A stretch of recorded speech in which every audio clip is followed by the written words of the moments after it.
தீர்மானம் கொண்டு வரப்பட்டிருக்கிறது. இது காங்கிரஸ் கட்சி எப்படி பார்க்கிறது? ஏன்னா 74 வந்து கொடுக்கும்போது இந்திரா காந்தி எந்த ரெஸ்பான்ஸும் பண்ணலன்னு சொல்லப்படுகிறது.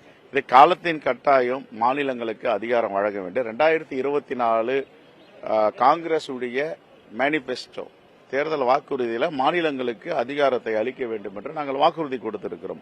அந்த அடிப்படையில் அந்தந்த காலகட்டத்திற்கு என்னென்ன அட்டானமஸ் தேவையோ அதை கொடுக்க வேண்டும். இதை காங்கிரஸ் பேரியக்கம் ஆதரித்திருக்கிறது, வரவேற்கிறோம்.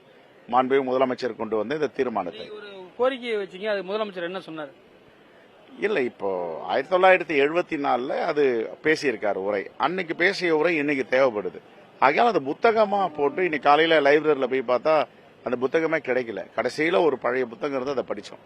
அதனால அந்த உரையை வந்து எல்லாருக்கும் போட்டு கொடுங்கன்னு சொல்லியிருக்காங்க. என்டிஏ அலையன்ஸ் ஃபார்ம் பண்ணதுக்கு அப்புறம் நயனார் நாகேந்திரன் வந்திருக்காங்க. குறிப்பா தலைவரா இருக்காரு. அவருக்கு வாழ்த்துலாம் முதலமைச்சர் சொன்னாங்க. உங்களுக்கு எதிராக ஒரு கடுமையான போட்டி இருக்குன்னு நினைக்கிறேன் 2026 போட்டியில மிகவும் சாதகமாக இருக்கிறது. இன்னைக்கு பாத்தீங்கன்னா மாநில சுயாட்சி, மாநில அதிகாரங்களை பத்தி ஒரு தீர்மானம். ஆனா ஏன் வந்து மாநில அதிகாரத்தை பத்தி பேச அதிமுக மறுக்குது, பிஜேபி மறுக்குது?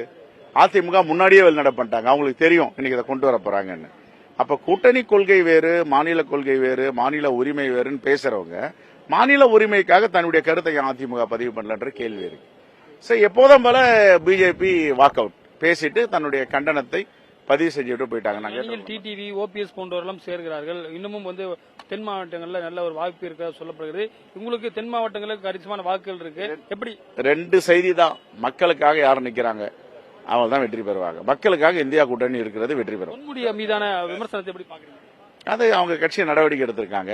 அமைச்சரவை விஷயங்கள் குறித்து பேசியிருக்கார். புதிய தலைமுறைக்காக ஒளிப்பதிவாளர் மதுவுடன் ரமேஷ்.